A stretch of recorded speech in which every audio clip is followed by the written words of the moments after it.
Ko'pchilikda shu savol tug'ilgan bo'lishi mumkin. Cosrx brendi nega mashhur? Nega u mashhur bo'ldi? Dunyo bo'ylab yoshlar va teri muammosi bo'lganlar uni sevib ishlatishdi. Mahsulotlari juda oddiy va samarali, ko'pincha tez natija beradi. Cosrx brendi 2013-yilda rasmiy ravishda tashkil etilgan. Asoschisi esa Jun Sang Han.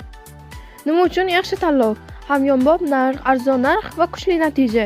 Yuqori sifat, samaradorlik, eng yaxshi ingredientlar 100% natija.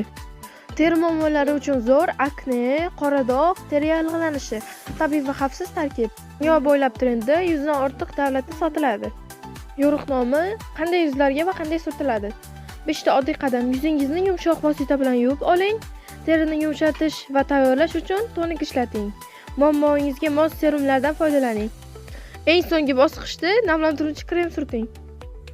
Qanday teri uchun? Teri muammolari, yog'li, ugri, akne, sezuvchan va quruq teri.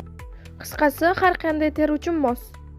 Cosrx eng mashhur mahsulotlar teri turi bo'yicha tanlov. Quriydigan yoki sezgir teri. Adventure Snail Masking Power Essence namlaydi va tiklaydi. 96% Solyanus ekstrakti. Yog'li yoki muammoli yuz uchun. Low Gel Cleanser balansiga keltiradi, yog'li terini yumshoq tozalaydi. Qisqa maslahat, quriydigan yoki sezgir teri uchun Snail Essence Aloe Lotion. Yog'li yoki muammoli teri uchun Low Cleanser. Cosrx nomining ma'nosi, ya'ni kosmetika plus dori retsepti, shifobaxsh formulalar, shu jumladan samarali, ilmiy asoslangan tarkib bor degani. Hozir men sizlarga o'zimda bor bo'lgan ma'lumotlarni ulashdim.